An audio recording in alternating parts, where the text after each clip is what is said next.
Ayo, saya baca. Dan sungguh kami telah mengutus Nuh kepada kaumnya. Sungguh aku ini adalah pemberi peringatan yang nyata bagi kamu, agar kamu tidak menyembah selain Allah. Aku benar-benar khawatir kamu akan ditimpa azab hari yang sangat pedih. Maka berkatalah para pemuka yang kafir dari kaumnya, kami tidak melihat engkau, melainkan hanyalah seorang manusia seperti kami. Dan kami telah melihat orang yang mengikuti engkau, melainkan orang yang hina dina di antara kami, yang lekas percaya. Kami tidak melihat kamu memiliki suatu kelebihan apapun atas kami. Bahkan kami menganggap kamu adalah orang pendusta. Dia Nuh berkata, wahai kaumku, apa pendapatmu jika aku mempunyai bukti yang nyata dari Tuhanku dan aku diberi rahmat dari sisinya sedangkan disamarkan bagimu? Apa kami akan memaksa kamu untuk menerimanya padahal kamu tidak menyukainya? Dan wahai kaumku, aku tidak meminta harta kepada kamu atas seruanku. Imbalanku hanyalah dari Allah dan aku sekali-kali tidak akan mengusir orang yang telah beriman. Sungguh mereka akan bertemu dengan Tuhannya. Dan sebaliknya aku memandangmu sebagai kaum yang bodoh. Dan wahai kaumku, siapakah yang akan menolongku dari Allah jika aku mengusir mereka? Tidakkah kau mengambil pelajaran? Dan aku tidak mengatakan kepadamu bahwa aku mempunyai gudang-gudang rezeki dan kekayaan dari Allah. Dan aku tidak mengetahui yang baik dan tidak pula mengatakan bahwa sesungguhnya aku adalah malaikat. Dan aku tidak mengatakan kepada orang yang dipandang hina oleh penglihatanmu bahwa Allah tidak akan memberikan kebaikan kepada mereka. Allah lebih mengetahui apa yang ada pada diri mereka. Sungguh, jika demikian aku benar-benar termasuk orang-orang yang zalim.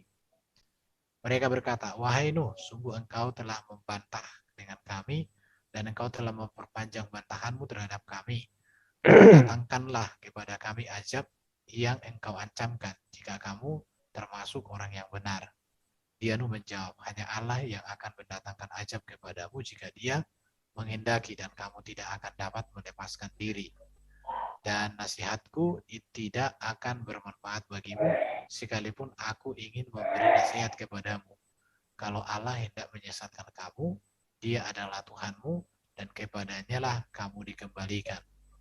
Bahkan mereka orang kafir berkata, dia cuma mengada-ada saja. Katakanlah Muhammad, jika aku mengada-ada, akulah yang akan memikul dosa. Dan aku bebas dari dosa sebentar, yang kamu perbuat. Ya. Pak Herban, sebentar. Coba deh, baca lagi yang ketiga, 4.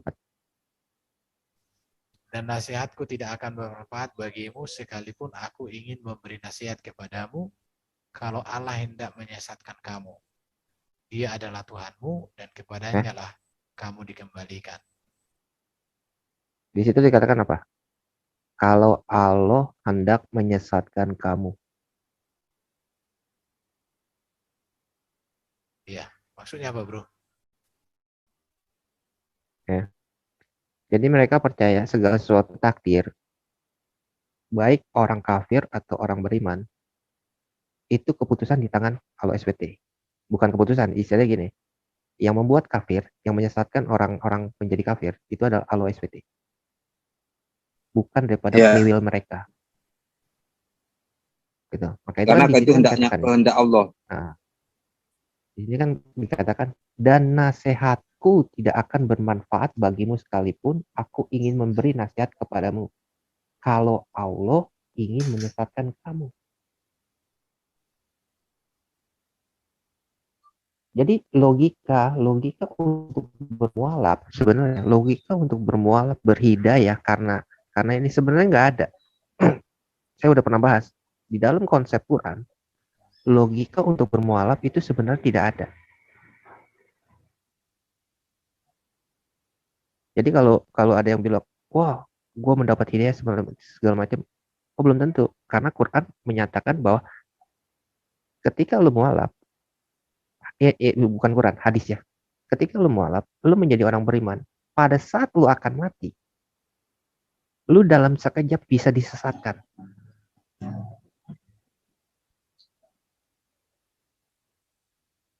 Jadi gitu. Jadi di dalam hadis mereka ada tertulis penghuni surga, penghuni surga sama neraka ya ceritanya. Penghuni neraka, dia tinggal sejengkal saja untuk masuk ke surga atau ke neraka. Itu bisa langsung dibalikan sama Tuhan mereka. Ya udah lanjut ya Firman. Oke, Itu ayat fokus mana, Bro? ayat 34 di situ. Oke, Nah, sekarang yang ayat mau kita bahas, di skip aja deh. Kepanjangan 36 sampai 39. Itu yang mau kita bahas. ah, ya. 36 sampai 39. Oke, saya baca ya. Dan diwahyukan kepada Hmm. Nuh, ketahuilah, tidak akan beriman di antara kaummu, kecuali orang yang benar-benar beriman. Karena itu janganlah engkau bersedih hati tentang apa yang mereka perbuat. Dan buatlah kapal itu dengan pengawasan dan petunjuk wahyu kami. Dan janganlah engkau berbicara dengan aku tentang orang-orang yang zalim. Sesungguhnya mereka itu akan ditenggelamkan. Dan mulailah dia Nuh membuat kapal. Setiap kali pemimpin kaumnya berjalan melewatinya, mereka mengejeknya. Dia Nuh berkata, jika kamu mengejek kami, maka kami pun akan mengejekmu sebagaimana kamu mengejek kami. Maka kelak kamu akan mengetahui siapa yang akan ditimpa azab yang menghinakan dan yang akan ditimpa azab yang kekal. Oke. Oke. Sekarang kan di situ disuruh membuat batra ya. Nah, di dalam tafsir Ibnu Katsir itu ada beberapa pandangan. Masing-masing pandangan itu luas daripada batra itu berbeda satu sama lain. Itu saya udah share. Nah, nanti di dalam tafsir itu juga ada riwayat bagaimana babi itu tercipta daripada gajah. Oke. Babi tercipta daripada gajah. Nanti ada riwayat lagi yang menceritakan burung gagak tercipta dari singa. Ya udah kita dengarkan aja lah. Binatang. Ya, coba. Lo baca deh, Waktu coba. itu gajah lagi selingkuh, Pak. Lahirnya babi. Kecil kali tulisannya di sana. Tak besarkan dulu. Bentar. Bisa baca? Ini apa nih? Udah. Ini apa nih? Quran? Apa hadis? Tafsir surat Hud. Ibnu Katsir tafsir surat Hud ayat 36 sampai 39. Dibaca dulu biar tahu mereka. Dan diwahyukan kepada Nuh bahwasanya sekali-kali tidak akan beriman di antara kaummu kecuali orang yang telah beriman saja. Karena itu janganlah kamu bersedih hati tentang apa yang selalu mereka kerjakan. Dan buatlah batra itu dengan pengawasan dan petunjuk wahyu kami. Dan janganlah kamu bicarakan dengan aku tentang orang-orang yang zalim itu. Sesungguhnya mereka itu akan ditenggelamkan. Dan mulailah Nuh membuat batra. Dan setiap kali pemimpin kaum berjalan melewati Nuh, maka mengejeknya. Berkatalah Nuh, jika kalian mengejek kami, maka sesungguhnya kami pun mengejek kalian, sebagaimana kamu sekalian mengejek kami. Kelak kalian akan mengetahui siapa-siapa yang akan ditimpa oleh azab yang menghinakan dan yang akan ditimpa azab yang kekal.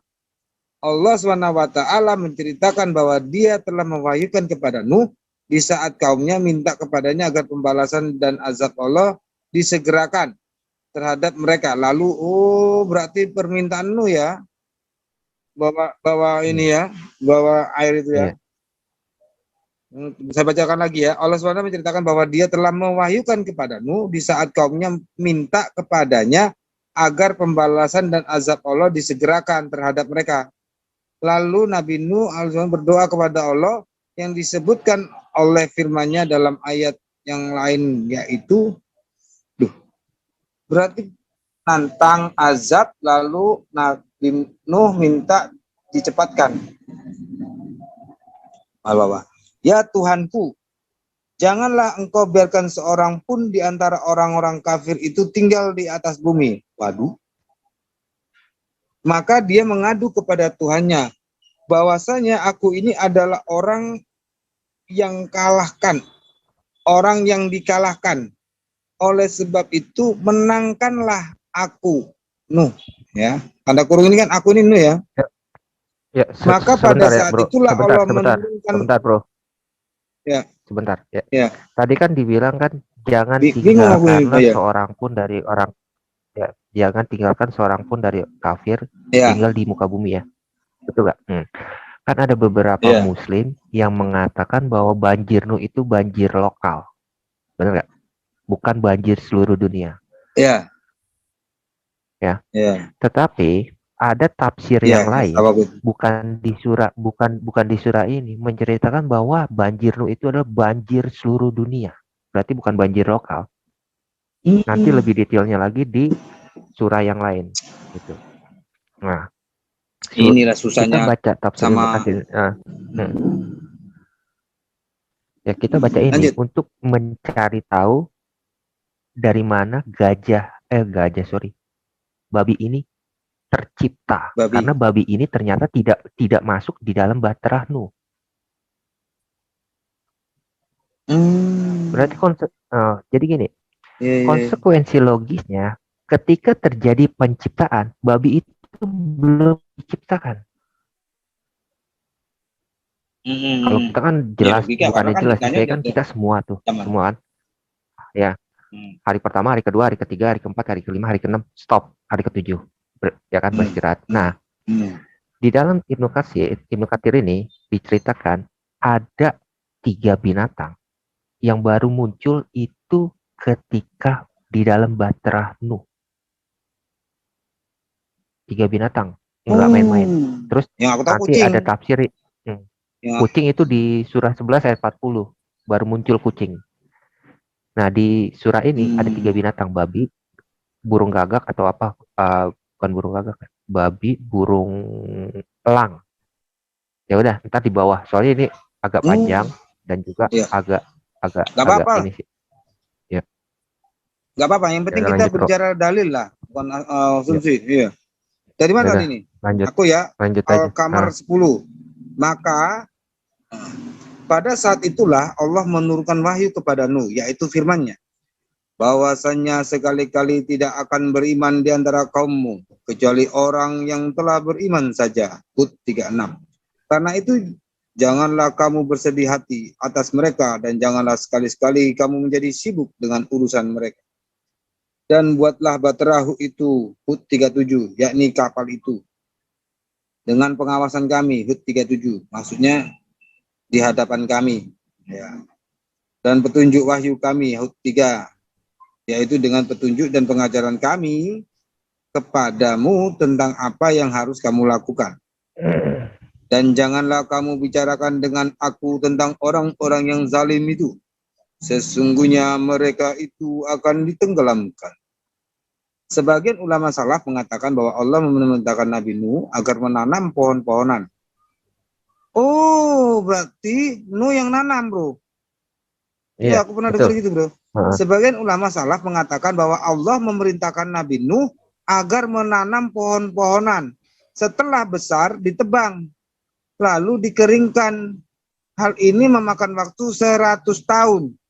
Kemudian Nabi Nuh menggergaji, menyerutnya, dan menghaluskannya selama 100 tahun lagi. 200 ya. Sedangkan menurut pendapat lain adalah 40 tahun. Muhammad Ibnu Ishaq telah menceritakan dari kitab Taurat bahwa Allah SWT memerintahkan Nuh untuk membuat batra itu dari kayu zat atau jati, dengan panjang 80 hasta dan lebar 50 hasta. Dan hendaknya batra itu dicat dengan gartir bagian luar dalamnya. Hendaknya pula dibuatkan anjungan buat membelah air. Qatada mengatakan bahwa batra Nuh mempunyai panjang 300 hasta. Ini yang benar, 300 hasta, bukan yang tadi. Dan lebarnya 50 hasta. Ini benar. Menurut Alkitab 300, kalau nggak salah ya, 300 sama 50. Dari Al-Hasan disebutkan bahwa panjangnya 600 hasta. Udah bingung dah yang mana yang benar kalian. Aduh, pusing aku juga. Dan lebarnya 300 hasta. Juga dari Al Hasan dan Ibnu Abbas disebutkan bahwa panjangnya 1.200 hasta. Aduh, tambah pening kepalaku. Mana yang benar nih? Tunggu dulu, mana 1.200 hasta dan lebarnya 600 hasta. Sedangkan menurut pendapat lain panjangnya 2.000 hasta dan lebarnya 100 hasta. Peninglah kalian semua situ ya. Aku yang baca pening. Semuanya mengatakan bahwa tinggi bahtera Nabi Nuh adalah 30 hasta. Terdiri atas 3 tingkat. Setiap tingkat mempunyai 3 tinggi 10 hasta. Hampir mirip. Ya, mirip ya. Lupa aku ini. Tingkatkan yang paling bawah itu hewan dan binatang liar. Yang tengah untuk manusia. Sedangkan yang di atas untuk burung-burung disebut burung-burung. Disebutkan pula bahwa pintunya berada di bagian tengahnya. Bagian atas bahtera itu beratap. Ini yang bersama ini. Ibnu Abu Ja'far Ibnu Jarir telah menyebutkan sebuah asar yang garib melalui hadis Ali Ibnu Zaid Ibnu Zad dan Yusuf Ibnu Walo banyak kali.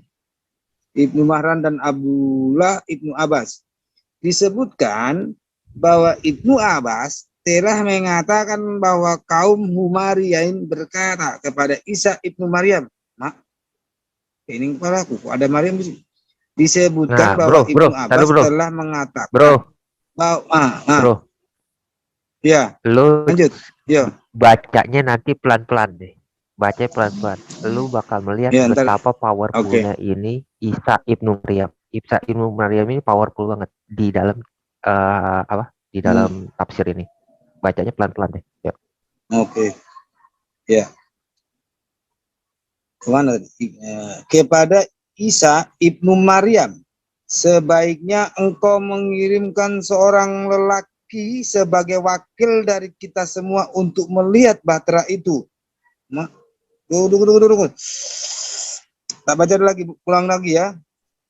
Ibnu Abbas telah mengatakan bahwa kaum Hawariyin berkata kepada Isa Ibnu Maryam, sebaiknya engkau mengirimkan seorang lelaki sebagai wakil dari kita semua untuk melihat bahtera itu. Waduh. Ini lanjut baca aku ya. Lalu dia akan menceritakannya kepada kita. Maka Isa Ibnu Maryam membawa serta mereka pergi hingga sampai di sebuah bukit pasir. Lalu Isa mengambil segenggam pasir dengan telapak tangannya dan berkata, "Tahukah kalian apakah ini?" Mereka menjawab, "Allah dan utusannya lebih mengetahui." Isa menjawab, "Ini adalah mata kaki Ham Ibnu Nuh." Anaknya Nuh, si Ham. Iya. Iya, Bro. Iya, betul. Kemudian Nabi Isa, jadi pening kepalaku. Jadi Isa ketemu Nuh, anaknya Ham, ngerti? Enggak. Kemudian Nabi Isa belum ketemu.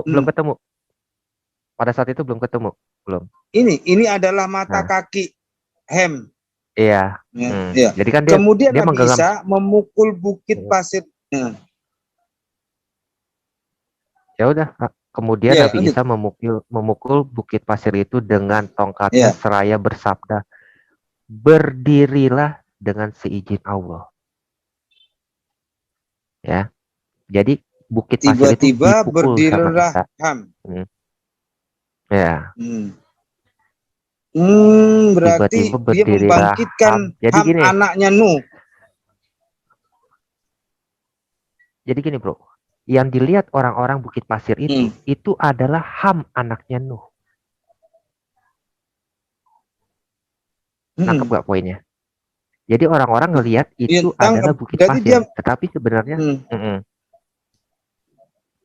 jadi dia kayak semacam membalikkan bukit pasir itu menjadi manusia yang seutuhnya. Jadi si Ham ini dari bukit pasir itu si Ham ini muncul.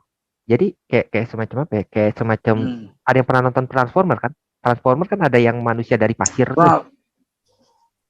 Iya. Transformer bukan Transformer, Spider-Man atau apa ya? Gue lupa. Yang dari pasir itu loh. Oh ya, Spider-Man. Spider-Man kan Oh ya, musuhnya ada tuh. Spider-Man. Dia dari pasir. Ya dari pasir kan. Yang dia muncul menjadi manusia dari pasir. Kira-kira seperti itu analoginya. Intinya kan dia terperangkap di pasir lah ya.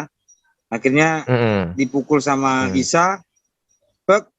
Oh, berarti tinggi banget karena bukit, bro. Ya kan dibilang Kan bukit mereka percaya Adam itu 30 meter, Adam 30 meter, lalu menurun kepada Idris. Isa ibnu Maryam maksudnya Nabi Isa. Iya betul. Iya Isa.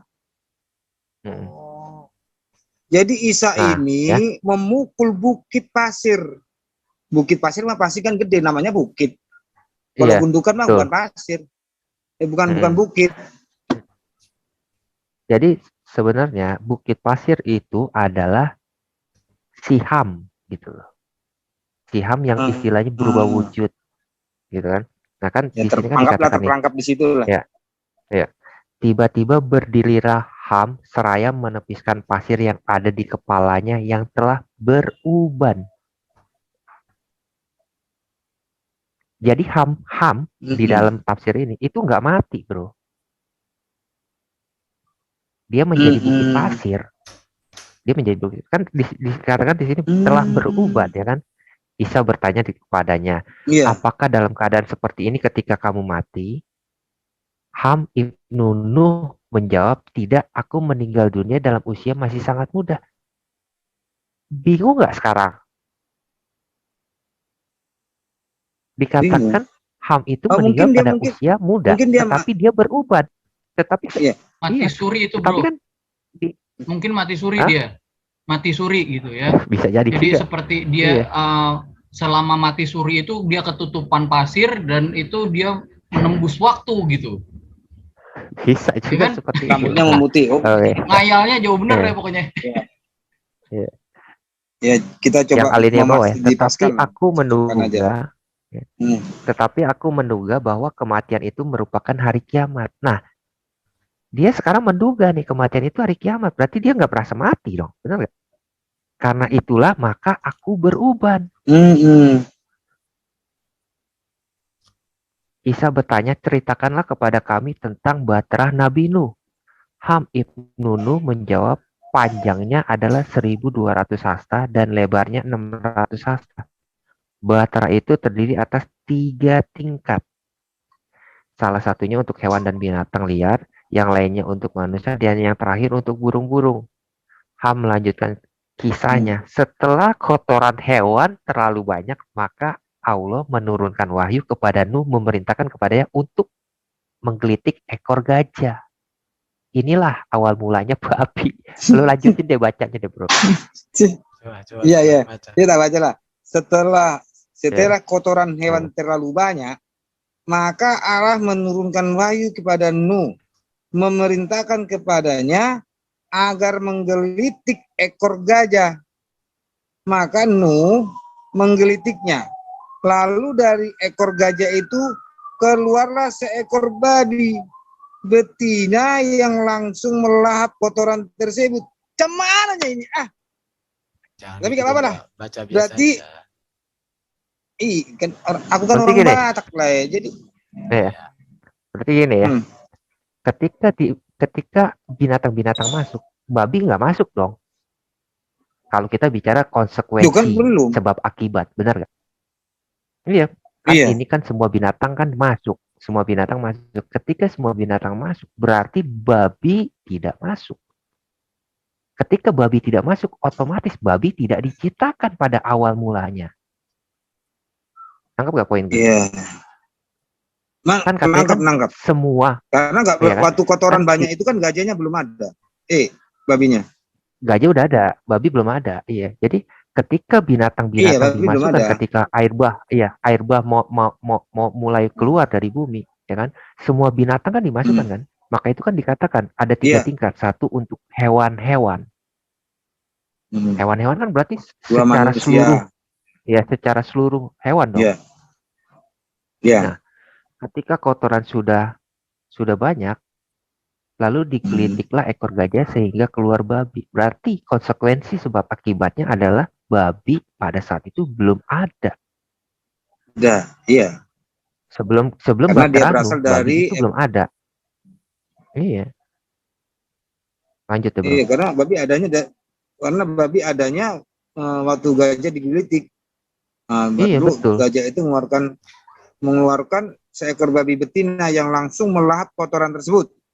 Dan Iya, ketika betul. tikus-tikus muncul di dalam bahtera itu, mereka menggerogoti kayu-kayu dan tali tamali itu. Ini ada tikus lagi ya. Dan ketika tikus-tikus muncul di dalam bahtera itu, mereka menggerogoti kayu-kayu dan tali tamali itu. Maka Allah menurunkan wahyu kepada Nuh, memerintahkannya agar memukul wajah singa di antara kedua matanya. Maka Nuh memukulnya dan keluarlah burung elang. Oh, dipukul mata di sebelah kedua matanya keluarlah elang. Dan keluarlah burung elang jantan dan betina dari hidung singa itu. Lalu keduanya menyambar tikus-tikus tersebut. Nah, kejadiannya sama, Bro. Udah ya, Konsekuensi teman-teman, udah paham logis ya? sebab akibat. Iya. Sebab akibat berarti ya kenapa? Berarti ini pun Halo, menjadi Ferber. pertanyaan juga. Berarti kan kalau waktu itu sudah ada tikus-tikus, kan dikatakan kan binatang yang haram itu kan satu pasang kan, kecuali yang halal. Betul ya? Iya. Berarti kalau tikus-tikus ini binatang haram atau halal ini? Haram kan? Kalau di mereka haram. Nah, berarti kalau haram ini kan sebenarnya hanya 2 ekor, satu jantan satu betina kan? Iya. Tapi di sini kok banyak tikus-tikus. Berarti udah bertentangan banget kan dengan ini ya. Oke, lanjut. Aku hanya pastikan itu aja. Sampai mana tadi? Ini baca ulang aja. Nah, burung elang jantan dan betina. Berarti burung elang jantan dan betina. Burung elang jantan pun tidak diciptakan waktu pada awal penciptaan. Benar dong? Iya. Benar. Karena dia baru muncul ketika karena dia berasal dari singa digampar. Lu bisa bayangin? Lu bisa bayangin nggak singa digampar? Apa yang akan terjadi kalau lo ngegampar singa? Kalau ekor singa yang ditarik, apa yang keluar? Kalau nggak ada deh ekor singa ditarik. Yang ditarik aja. Apa yang keluar? Nggak ada ya? Nah, oke ya. Keluarlah burung elang jantan dan betina dari hidung singa itu. Lalu keduanya menyambar tikus-tikus tersebut. Isa berkata kepada Ham, bagaimanakah Nuh mengetahui bahwa daratan telah tenggelam? Ham menjawab, Nuh mengutus burung gagak yang menyampaikan berita kepadanya.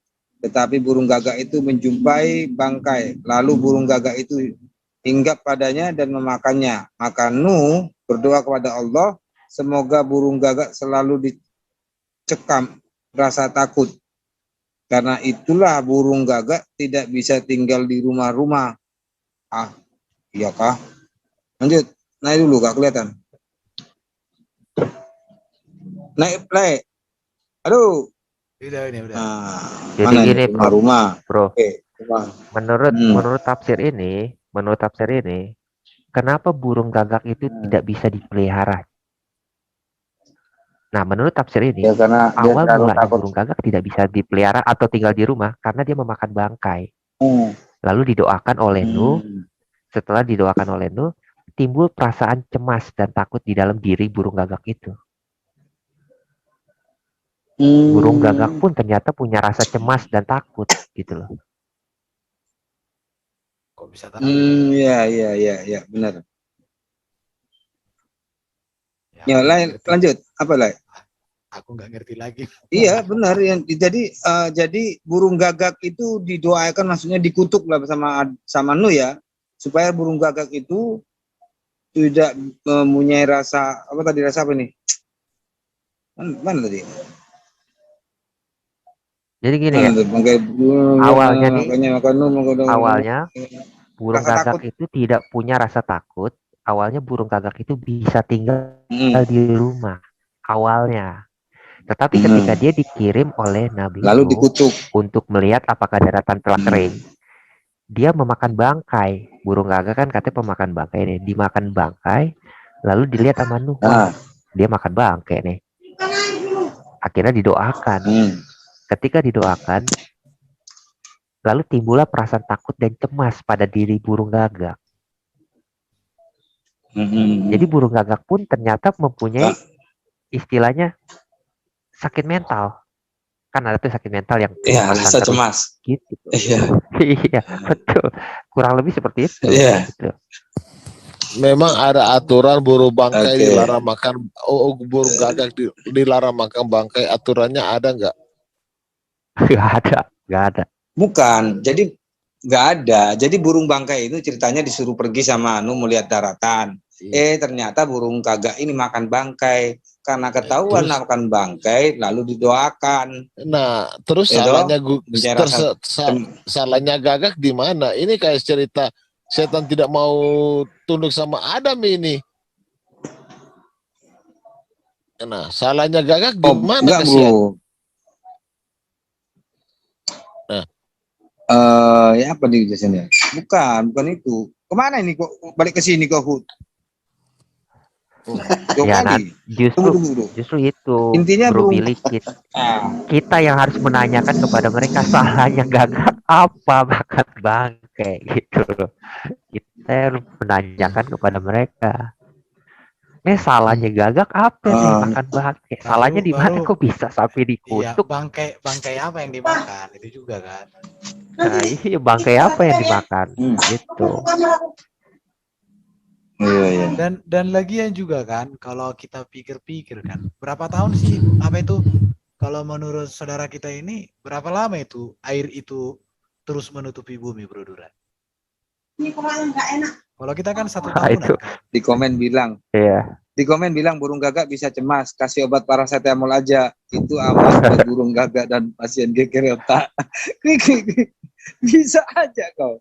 Ya, oke, kita kembali lagi ke burung dia ini ya. Karena itulah burung gagak tidak bisa tinggal di rumah. Aduh. Lanjut kah? Lanjut ya. Lanjut. Oke, lanjut. Karena itulah burung gagak tidak biasa tinggal di rumah-rumah. Kemudian ya, Nabi Nuh mengirimkan burung merpati.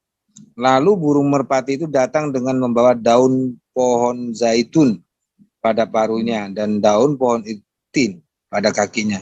Karena itulah Nuh mengetahui bahwa seluruh negeri telah tenggelam. Lalu Nabi Nuh mengalungkan ikat pinggangnya pada leher burung merpati dan mendoakan agar hidupnya selalu dalam aman dan jinak.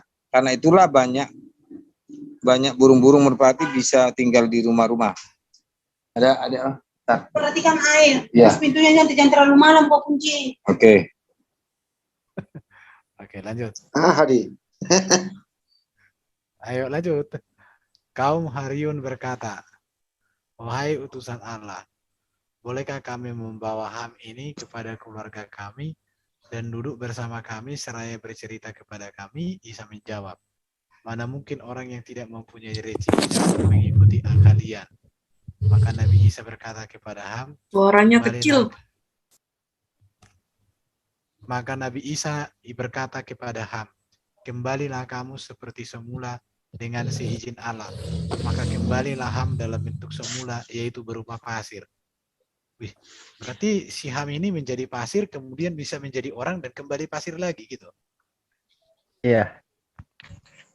Nah, sekarang saya mau tanya, apa kaitannya setelah burung merpati datang membawa daun apa itu namanya tadi? Baru si Nuh tahu, si Nuh tahu ternyata air itu menutupi seluruh dunia. Kaitannya di mana? Ya itu yang harus kita tanya. Ada yang mengatakan karena mereka percaya itu se-RW atau satu camat atau satu negara. Iya, jadi kaitannya di mana itu ceritanya? Dia terbang si burung merpati. Terus dia pulang bawa daun.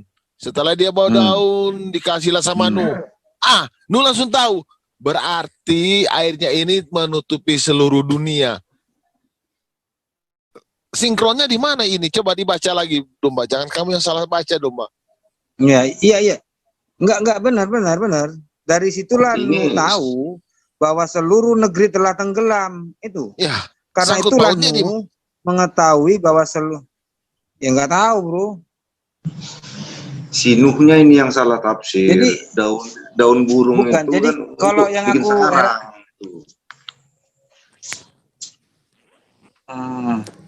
nggak, yang aku heran gini, oh berarti Isa ini pingin tahu kisah Nuh dengan cara membangkitkan Ham. Diwawancarai, setelah itu ya wis, sudah selesai. Terima kasih. Tidurkan lagi. Sudah selesai wawancaranya. Berarti hebat juga si Isa Bener ini nggak? ya. Bisa berbicara, Iya, membangkitkan. membangkitkan pasir jadi manusia. Hebat dia. Iya. Bukan membangkitkan pasir. Jadi Ham ini mati, akhirnya kayaknya ditutupi dengan pasir, dibangkitkan. Habis itu diwawancarai tentang Nuh. Setelah selesai wawancara, udah tidur lagi loh, mati lagi loh. Kan gitu. Mana tadi? Terus Tadi ada yang bilang mati tadi. Iya. Terus sangkut Kembalilah pautnya kamu di mana seperti lagi? semula dengan si izin Allah. Ya ini kan tadi Sangkut kan paut. penjelasan sangkut- tentang terciptanya burung Raja Wali, babi, dan apa lagi? Kita itu ada 4 ini, ada 4 topik betulnya ya. Penciptaan babi, Ya. penciptaan Raja Wali, Ya. sama Tikus. pembangkitan Ham. Tikus tadi enggak ada tikus memang. Ya itu. Ya toh. Terus ya itu wawancara membangkitkan Ham untuk wawancara. Satunya lagi tadi apa ya? Ini bahwa banjir itu meliputi seluruh dunia. Benar nggak bro? Berarti terciptanya laut itu ya. Iya, betul. Kan setelah itu kan ini, maka Nabi Isa berkata kepada Ham, kembalilah kamu seperti semula dengan seizin Allah, maka kembalilah Ham dalam bentuk semulanya, yaitu berupa pasir. Aduh. Berarti dia berupa pasir bro, bukit pasir.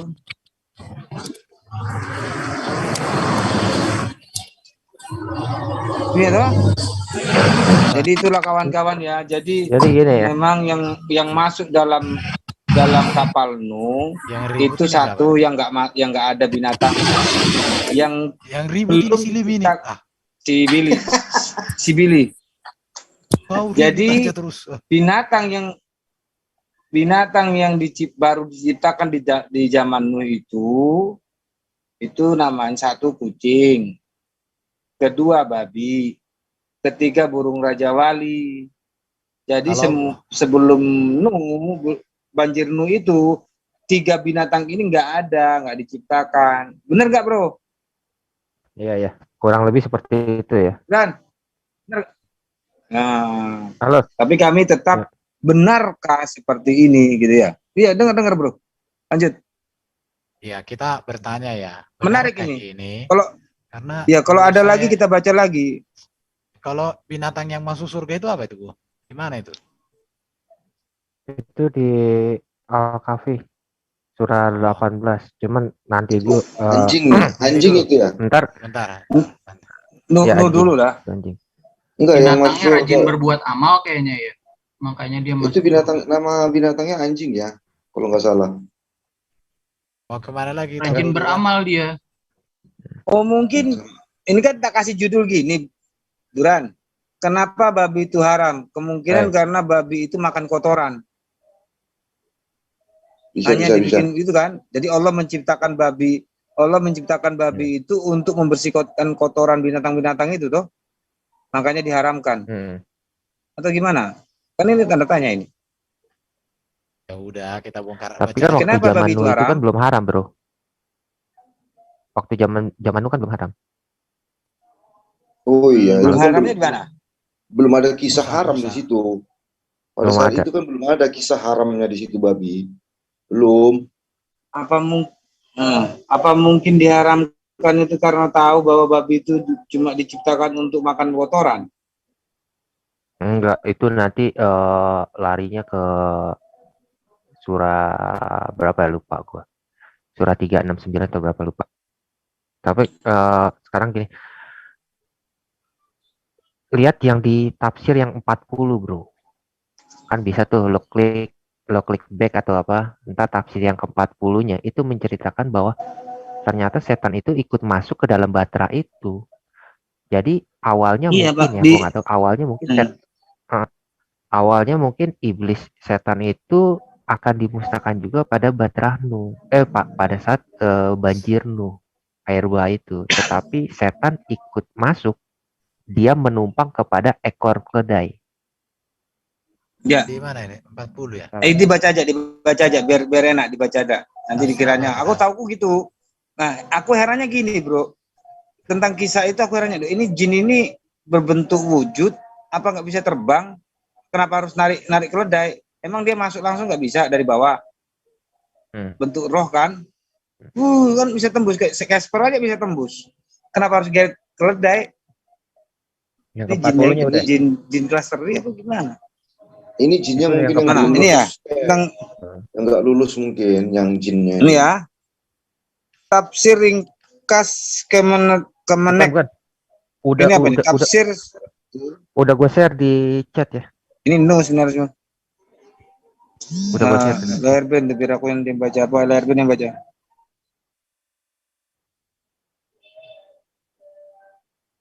Oke, ini babi babu.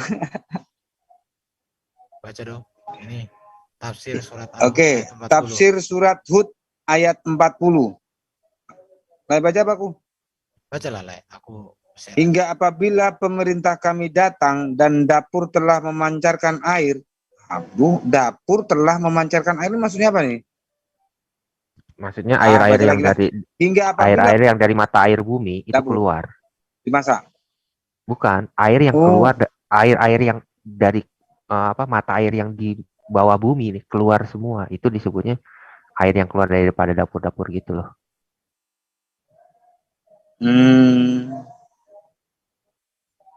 Oke, baca. Jadi mana nih? Hingga apabila perintah kami datang dan dapur telah memancarkan air, kami berfirman, muatkanlah ke dalam bahtera itu dari masing-masing binatang sepasang, jantan dan betina, dan keluargamu kecuali orang yang terdahulu kutetapkan terhadapnya. Dan muatkanlah pula orang-orang yang beriman dan tidak beriman bersama dengan Nuh itu kecuali sedikit.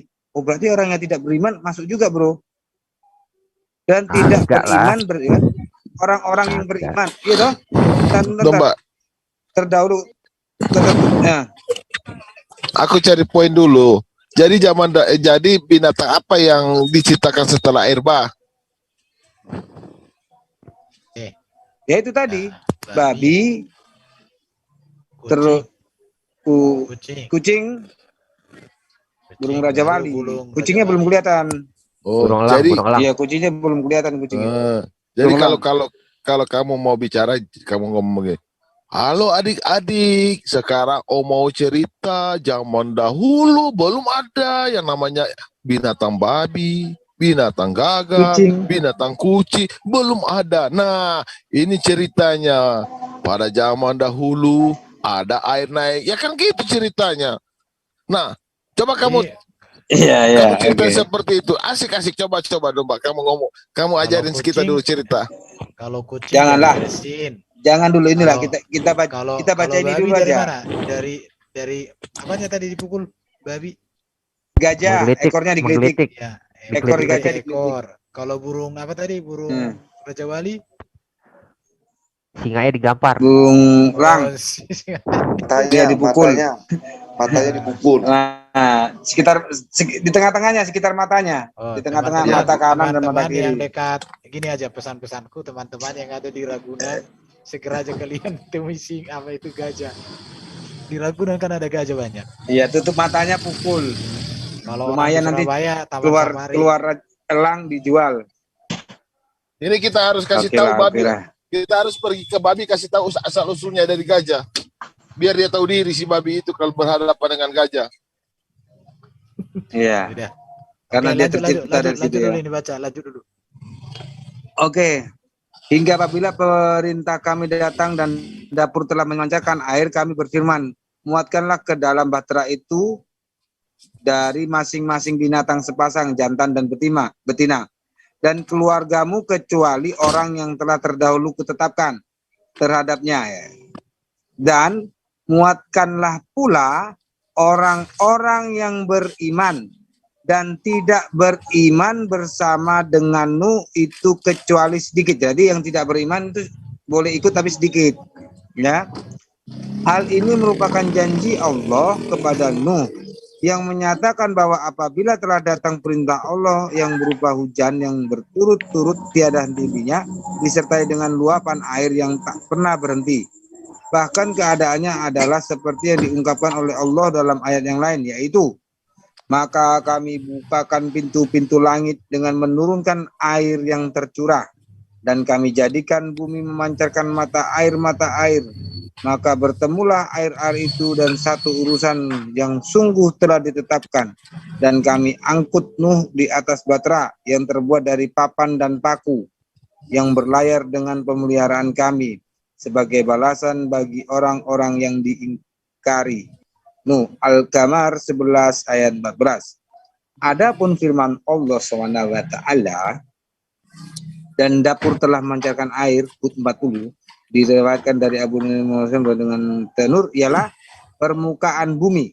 Dengan kata lain, bumi menjadi mata air yang memancarkan air sehingga air pun keluar menyembur dari tempat pemanggangan roti yang merupakan tempat yang berapi, yakni bumi memancarkan air dari segala tempat. Demikianlah menurut pendapat jamhur ulama salaf dan kalaf.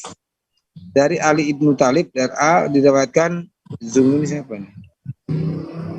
Diriwayatkan bahwa tanur artinya cahaya waktu subuh dan sinar fajar, tetapi pendapat yang pertamalah yang paling jelas. Muzafid Asy-Syabi'i mengatakan bahwa tanur tersebut berada di kota Kufah. Menurut riwayat dari Ibnu Abbas, tanur adalah sebuah mata air yang terletak di negeri India. Sedangkan menurut riwayat dari Qatadah, tanur adalah sebuah mata air yang terletak di Jazirah Arabia yang dikenal dengan nama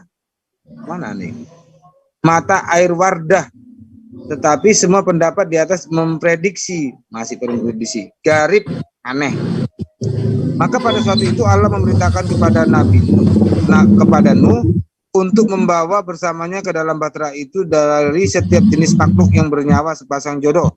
Menurut pendapat yang lain juga membawa yang lainnya yang berupa tumbuh-tumbuhan. Tunggu. Menurut pendapat lain juga membawa yang lainnya yang berupa tumbuhan dari setiap jenis sepasang jodoh. Berarti tumbuh-tumbuhan diangkut juga, bro? Iya betul, bro. Karena gini, bro. Di dalam Quran mereka itu Tuhan itu menciptakan segala sesuatunya berpasang-pasangan. Segala sesuatunya, baik tumbuh-tumbuhan maupun makhluk hidup. Contohnya di mana? Contohnya di surah 51 ayat 49. Coba. Ya udahlah, intinya udah bener kok. Ya, pokoknya semua, maka itu di tafsir ini dikatakan menurut pendapat lain tumbuh-tumbuhan pun dimasukkan secara berpasang-pasangan karena mereka percaya tumbuhan itu berpasangan. Iya. Tapi betul. Ya. Ini jangan kita yang jawab. Film kartunnya itu kan ada ini.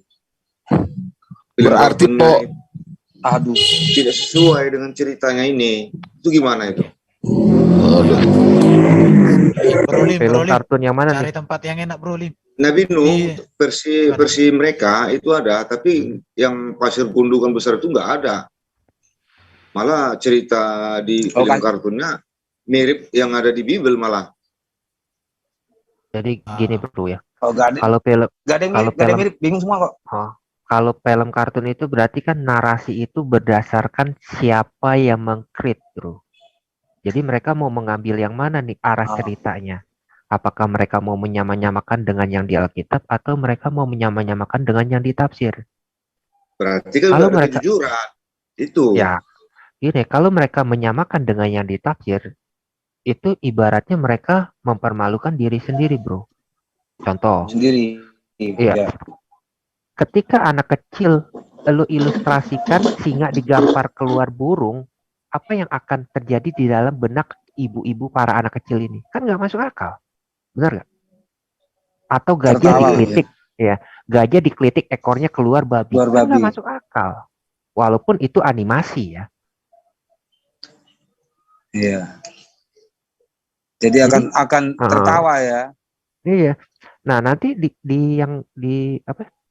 tafsir yang ke-40 ini itu akan ada lagi cerita tentang bagaimana singa itu kucing itu lahir daripada singa juga, bro.